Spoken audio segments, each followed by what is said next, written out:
ассалому алайкум тамошобинони азизу арҷманд. нашри навбатии барномаи иттилоотии пайғом манзури шумост. асосгузори сулҳу ваҳдати миллӣ пешвои миллат президенти ҷумҳурии тоҷикистон муҳтарам эмомалӣ раҳмон дар маҷлиси васеи ҳукумати ҷумҳурии тоҷикистон ба масъулон ҷиҳати коҳиши фоизи қарзҳо, рушди пардохтҳои ғайринақдӣ дастуру супоришҳо дода таваҷҷӯҳи ҳозиринро ба иҷрои ҳатмӣ ва самарабахши дастуру супоришҳои сарвари давлат ва ҳукумати кишвар ҷалб намуданд. ضمن برگزاری مجلس حکومت جمهوری تاجیکستان، رئیس حکومت جمهوری تاجیکستان پیشوای معظم ملت محترم امامعلی رحمان نتیجه های رشد اجتماعی و اقتصادی مملکت را در 3 ماه یکم سال 2026 تحلیل نموده در نزد مسئولین ساختارهای دولتی وظیفه‌های مشخص گذاشتند. از جمله سروری دولت تأمین نمودن امنیت اوضاع‌قواری را برای مملکت مسئله استراتژیکی و حیاتاً مهم نامیدند. با نظر داشت مهمیت این مسئله، ساختارهای مربوط و مقامات اجرایی حاکمیت دولتی ولایت‌ها و شهر و ناحیه‌ها از رهبری دولت محترم امامعلی رحمان سپارش گرفتند که کشت بهاری و تکراری را سریع وقت انجام داده، استفاده ثمرناک زمین و گرفتن 3-4 حاصلی را تامین نمایند. کشت زیر پلانکا و آبیاری قطره‌گی را وسیع گذرانند. برای پیشگیری تلفات زنبوری عسل، رشد چاروداری، زیاد نمودن استحصال گوشت و دیگر محصولات اساسی اوضاع‌قواری، اینچنین کاهش دادن وابستگی از واردات، تدبیرهای مشخص اندیشند. دستورها همچنین برای بهتر نمودن حالت ملیارتیوی زمین‌ها و استفاده ثمرناک ذخیره‌های آب داده شدند. دیگر ساختارها عهده‌دار شدند که برای تأمین ساحه با نوری‌های مینرالی وطنی و کاهش دادن وابستگی از واردات، تدبیرهای تأخیرناپذیر اندیشند. با اندیشه پیشوای معظم ملت رهبر دولت محترم امامعلی رحمان، این عمل طلبات زمان، وظیفه دولتی و مسئولیت رهبران ساختارهای دخلدار و کشاورزان می باشد.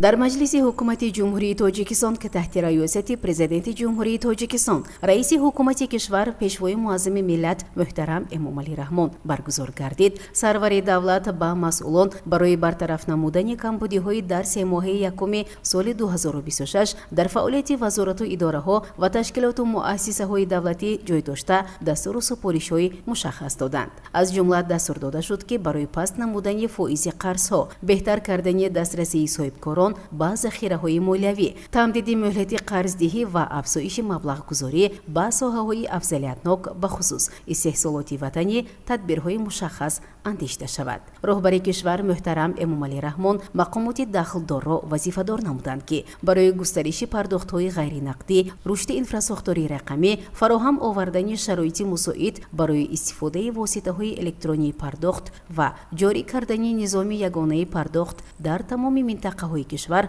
به خصوص در ناحیه‌های دوردست چاره‌های قطعی اندیشند.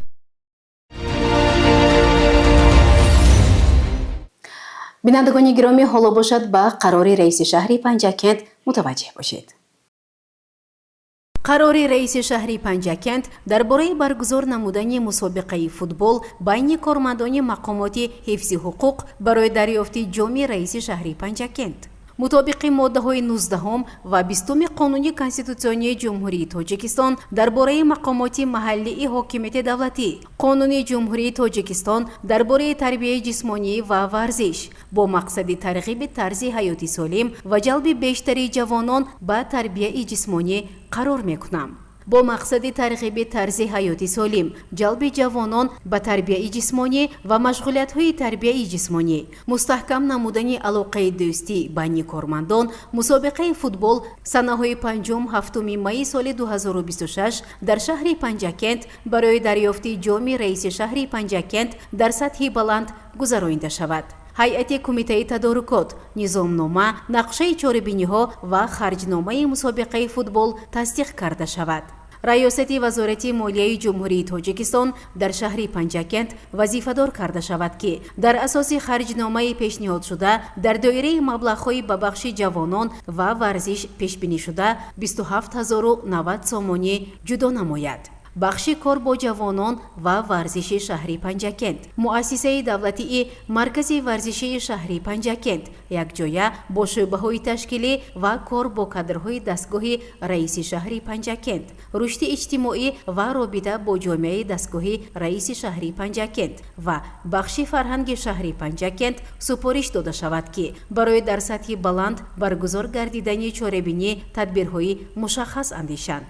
ҷамъияти дорои масъулияташ маҳдуди Садо ва Симо ва рӯзномаи маҳаллии Зарафшон оид ба мусобиқаи футбол маводҳои ҷолиб таҳия ва нашр намоянд. қарори мазкур барои тасдиқ ба иҷлосияи маҷлиси вакилони халқи шаҳри Панҷакент пешниҳод карда шавад. назорати иҷрои қарори мазкур ба зиммаи муовини раиси шаҳри Панҷакент гузошта шавад. раиси шаҳри Панҷакент Абдухолиқ Холиқзода. бо мақсади пешгирӣ аз ҳодисаҳои заҳролудшавӣ, баландбардоштани масъулияти роҳбарону кормандони муассисаҳои хӯроки умумӣ, хизматрасонӣ, бозору нуқтаҳои савдо, машварати васеи маърифативу иттилоотӣ баргузор шуд. идомаи ин мавзӯъ дар гузориши ҳамкорони мо.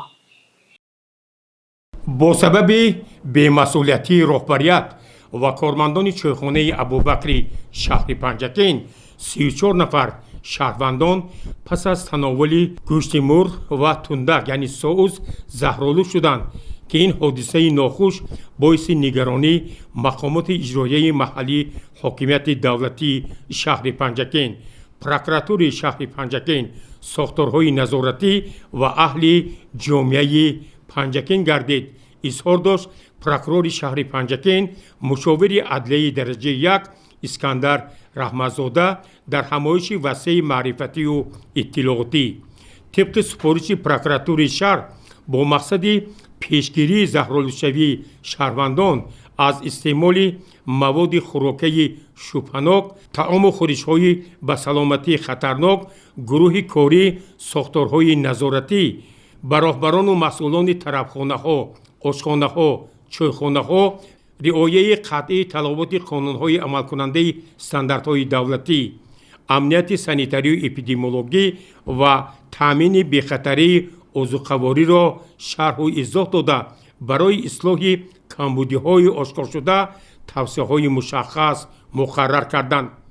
ин масъалаи муҳим ва ташвишовар дар ҳамоиши васеи маърифативу иттилоотӣ таҳти унвони хизматрасонӣ босифат тӯҳфаи арзандаи мо ба ҷашни 35-солагии истиқлоли давлатии ҷумҳурии Тоҷикистон мавриди таҳлилу баррасии ҷиддӣ қарор гирифта, барои такрор нашудани чунин ҳодисаҳои ба саломатӣ хатарнок ва ҳатто мардбор дар назди роҳбарону мутахассисони мақомоти назоратӣ, соҳибкорон, истеҳсолкунандагон ва онҳое ки ба ин масъалаҳо алоқаманд мебошанд, аз ҷумла нуқтаҳои савдо, хӯрокворӣ, онҳое ки ба фурӯши маҳсулоти гӯштӣ, ширӣ, парранда, моҳӣ ва дӯконҳои тезтайёр дастуру супоришҳои қатъӣ дода шуд.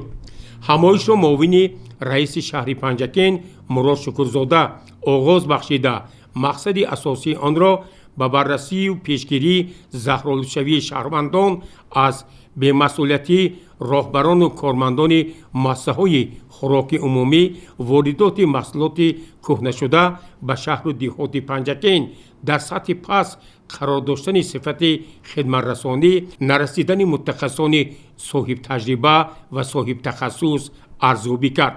дар ҳамоиш пиромони тадбирҳои андешидаи тарғиботӣ, риоя накардани қонунҳои ҷумҳурии Тоҷикистон аз тарафи баъзе роҳбарону масъулони муассисаҳои хӯроки умумӣ, ки сабаби заҳролудшавии шаҳрвандон гардиданд, сардори маркази ташхиси минтақавии агентии Тоҷикстандард дар шаҳри Панҷакент Ҳабибзода Умедҷон, сардори маркази назорати давлатии санитарӣ ва эпидемиологӣ Атохӯҷаев Бурҳон, сардори маркази таъминоти бехатарии озуқаворӣ Азизу Фатулло, мутахассиси бахши ҳунарҳои мардумӣ Мухбилу ва Дилфуза гузоришҳои таҳлилӣ ироа намуда, иҷрои талаботи бобу моддаҳои қонунҳои соҳавиро тавсис доданд و تاکید کردند که برای رعایت نکردن مقررات قانون‌ها جزاها پیش بینی شدند و آماده کردن متخصصان صاحب کسب برای ساحه خوراک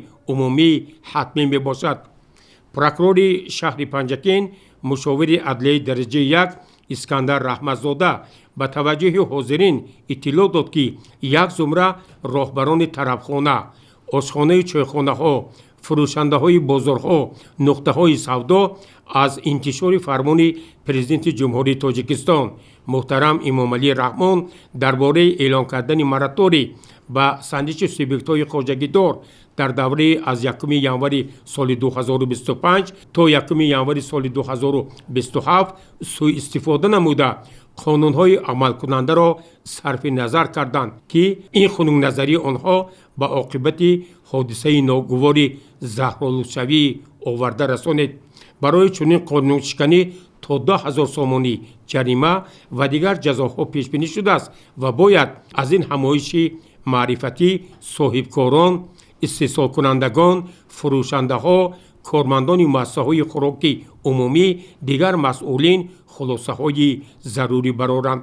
در پایان کار همایش معاون رئیس شهر پنجکین مراد شکرزاده برای اندیشیدن تدبیرهای فوری برگزاری این مشورت آگاه کننده با پروکورور شهر عرض سپاس کرد و اظهار داشت که راهبریت مقامات اجرایی محلی حاکمیت دولتی شهر پنجکین در همبستگی با ساختارهای حفظ حقوق و نظارتی و نمایندگان و پیشگیری چنین قانونشکنی ها را تحت نظارت و گسترش تدبیرهای ترغیباتی و اطلاعاتی قرار می دهد.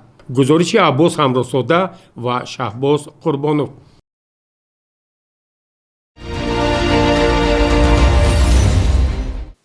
سودای آدمان در کشورهای جهان از جمله در جمهوری تاجیکستان با مشکلات تبدیل یافته جهتی با جوابگری کشیدن شخصانی با قاچاق انسان دست داشته طبق قانون جزاها پیش بینی شده است. کارمندان شعبه وزارت کارهای داخلی جمهوری تاجیکستان در شهر پنجکین با مقصد بلند برداشتن معرفت حقوقی با ساکنان شهر و دهات پنجکین مواد اطلاعاتی تقسیم کردند. سودای آدمان در کشورهای جهان از جمله تاجیکستان به یک جنایت خیلی وزنین تبدیل یافته. در جمهوری تاجیکستان برای صادر نمودن آن جزاها پیش بینی شده است. در اساس دستور سپارش‌های راهبریت وزارت کارهای داخلی جمهوری تاجیکستان از طرف شعبه وزارت کارهای داخلی جمهوری تاجیکستان در شهر پنجکین تدبیرهای معرفتی و اطلاعاتی تشکیل کرده شده است. با اقدام کارمندان شعبه وزارت کارهای داخلی جمهوری تاجیکستان در کوچه های مرکزی شهر پنجکین، بازار مرکزی، نزد محله ها و دیگر کارخانه مؤسسه ها به شهروندان درباره سودای آدمان یعنی قاچاق آدمان یک مواد اطلاعاتی در شکل کتابچه تقسیم کرده شد. در این مواد اطلاعاتی در اساس قانون‌های عمل کننده مفهوم سودای آدمان، قاچاق آدمان و جزاهای به آن پیش بینی شده مفصل نشان داده شده است. ما امید می‌کنیم که ساکنان شهر پنجکین از این مواد اطلاعاتی ثمرناک استفاده می‌برند و درباره عاقبت‌های خیلی ناگوار سودای آدمان برای خود معلومات مفصل پیدا می‌کنند. گزارش عباس همراساده و اسماعیل خالوف. برنامه را ادامه می‌دهیم. در دوره نقشه خدمات دولتی آتش نشانی شهر پنجکین در مؤسسه دولتی خانه اینترنت پیران سالن و معیوبانی شهر مشق پیشگیری از حادثه‌های ساختار گذرانیده شد. متوجه باشید با ادامه این موضوع. طبق طلبات وزارت کارهای داخلی جمهوری تاجیکستان راهبریت خدمات دولتی آتش‌نشانی ولایت سوخت در شهر پنجکین با وضع بخطری از ساختار کارخانه و مؤسسه‌های حیاتاً مهم و انشاءات‌های اهمیت استراتژیکی داشته دقت مخصوص ظاهر نموده. جهت تامین پورای وضع بخطری از ساختار پیوسته در آنها کارهای فهماندهی و مشق‌های تاکتیکی آتش‌نشانی تشکیل و برگزار می‌نمایند. در این زمینه موافق نقش چاره‌بینی‌های ریاست خدمات دولتی آتش‌نشانی ولایت سوخت با مقصد سریع وقت جابجاگذاری قوه و واسطه‌های تکنیکی جزء تام‌ها در بازار و مرکزهای سودا و انشاءات‌های مهم و مخصوصاً مهم طبق فرمایش وزارت کارهای داخلی جمهوری تاجیکستان درباره دستورالعمل اوید به ترتیب یگانه سفربرکنی قوه و واسطه‌های تکنیکی مقامات کارهای داخلی هنگام سرزدن سوختارهای کلان عملیات مخصوص سوختار در агентии давлатии ҳифзи иҷтимоии аҳолӣ муассисаи давлатии хона интернети ҷумҳуриявӣ барои пиронсолон ва маъюбон дар шаҳри Панҷакент санаи 29 апрели соли равон дар ҳамкорӣ бо мақомотҳо гузаронида шуд. аз рӯи нақшаи маишии тактикии оташнишонӣ дар хонаи пиронсолон ва маъюбони шаҳри Панҷакент сӯхтор ба амал омада. бо қабули бонки хатар аз тарафи кормандони нуқтаи маркази алоқаи хадамот мудофиаи ҷадвали ҷалби қувваҳои воситаҳо ба ҷойҳои ҳодиса фавран роҳбарият ва қисмҳои оташнишонии шаҳри Панҷакент ба ҷои ҳодиса сафарбар гардиданд. амалиёти фаврии рафъи ҳодисаи сӯхторро роҳбарияти хадамоти давлатии оташнишонии вилояти Суғд дар шаҳри Панҷакент бевосита ба зиммаи худ гирифта бо дуруст сафарбар намудани қувва ва воситаҳои хадамоти давлатии оташнишонӣ ва дигар хадамотҳои ҳамоҳангсозӣ тавонистанд ки дар як вақт роҳҳои паҳншавии сӯхтору эҳтимолияти таркиш дар бинои мазкур пешгирӣ ва бартараф намуда ҳамзамон таҳияи муташаккилонаи иқоматкунандагони онҷоро ташкил намуда инчунин аз ҷониби духтурон расонидани ёрии аввалини тиббиро ба осебдидагон ба роҳ монданд.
зимни суҳбат сухан аз қонуни ҷумҳурии тоҷикистон дар бораи бехатарӣ аз сӯхтор рафта таъкид гардид ки бехатарӣ аз сӯхтор ин таъмини ҳифзи одамон молу мулки онҳо моликияти ҷамъиятӣ ва давлатӣ аз сӯхтор мебошад. вазифаи асосии таъмини бехатарӣ аз сӯхтор ҳифзи ҳаёт ва саломатии одамон моликият сарвати миллӣ ва муҳити зист дар соҳаи бехатарӣ аз сӯхтор аст. дар фарҷоми амалиёти махсуси сӯхтор иштирокчиён суханронӣ намуда абдураҳимзода бахтиёр ҷаббор суханронӣ намуд ва барои ташкили чунин як амалиёт ба иштирокчиён изҳори сипос намуда ба ҳама он нафароне ки дар ин амалиёт иштирок намуданд ба чанде аз онҳо сипосномаи хадамоти давлатии оташнишонии шаҳри Панҷакентро тақдим намуданд. гузориши Мартаба Раҳмонова ва Хаём Ҷураев.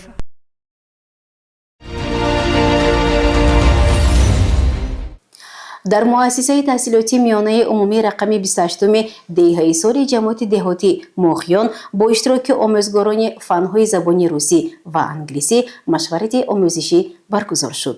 идомаи ин мавзӯъ дар гузориши ҳамкорони мо.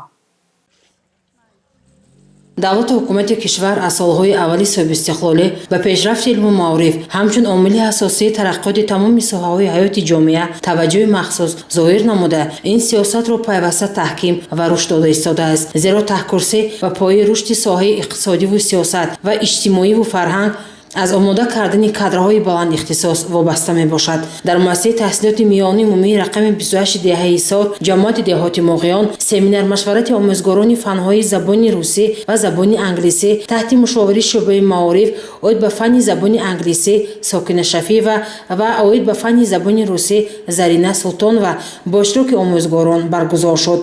забони англисӣ яке аз забонҳои паҳншудаи ҷаҳон мебошад. Муродова Замира, омӯзгори фанни забони англисӣ, дарси худро дар мавзӯи Суманак рамзи ҷашни Наврӯз аст ба хонандагони синфи 10 гузаронид ва қайд намуд, ки дар ҷашни Наврӯз сокинони Ҷумҳурии Тоҷикистон бо нияти неку орзуҳои ширин деги Суманак мегузоранд. Суманак рамзи ҷашни Наврӯз аст. Ҳар як сокини кишвар дар гирди деги Суманак хурсандӣ мекунад. Кӯдакон шодмонӣ намуда суруд мехонанд. Суманак аз шираи гандум тайёр ва тариқи як шабона рӯз омода мешавад. Хонандагон дар васфи Наврӯзи аҷам фасли баҳор порчаҳои шеърӣ қироат намуданд. Hello, I am Navruz, the symbol of the new year and joy look of my festival fable. 7 special elect age, with teeth of many. Preparing Sumalak is a hard work and difficult for one person to cook it. Sumalak is the most dish in traditional Navruz. Sumanak is the traditional Tajik dish prepared of Navruz. дар тахтаи синф бозии гуногун ёфтани калимаи дурустро бо шавқу завқ иҷро намуданд. Омӯзгори забони русӣ Назар ва Сарвиноз ба хонандагон дар бораи фаъолияти яке аз нависандагони бузурги классикии адабиёти рус Антон Павлов Чехов маълумот дод. Хонандагон дар рафти дарс аз эҷодиёти нависандаи машҳури рус Антон Павлов Чехов порчаҳои шеърӣ қироат намуданд. Аз тарафи хонандагон вобаста ба эҷодиёти Антон Павлов Чехов красворд дар тахтаи синф мазмуну қаҳрамониҳои нависандаро шаҳр доданд. Дар саҳни ҳавлии муассисаи таҳсилоти миёнии умумии рақами 28 деҳаи Исори ҷамоати деҳоти Моғиён бо иштироки омӯзгорону хонандагон чорабинии идона бо номи Тоҷикистон ватани азизи ман бо ду забон забони русӣ ва англисӣ баргузор шуд. Хонандагон дар васфи ватан, Тоҷикистон, сулҳ, ваҳдат, истиқлолият порчаҳои шеърӣ ва гуфторҳо қироат намуданд. Бо сароидани суруд ва рақси мафзун ба чорабинӣ ҳусни дигар зам намуданд. мушовири шӯъбаи маориф оид ба фанни забони русӣ Зарина Султонова ба сухан баромада қайд намуд, ки асосгузори сулҳу ваҳдати миллӣ пешвои миллат Президенти Ҷумҳурии Тоҷикистон ҷаноби олӣ муҳтарам Эмомалӣ Раҳмон дар баромадҳояшон ба масъалаи омӯзиши забонҳои хориҷӣ пайваста таваҷҷӯҳи хос зоҳир менамоянд. Омӯзгорони муассисаи таҳсилоти миёнии умумии рақами 28 деҳаи Исор кӯшиш ба харҷ медиҳанд, ки ба раванди таълиму тарбия талош варзида соли хониши 2026 ва 2027ро бо дастовардҳои назаррас ҷамъбаст намуда барои беҳтар намудани савии дониши хонандагон ҳама шароитро фароҳам оваранд. гузориши Дилшода Ҳалимова. бинандагони азизу арҷманд, дар ҳаминҷо барномаи иттилоотии пайғом ба поён мерасад. То барномаҳои навбатӣ саломату сарбаланд бошед. хайр.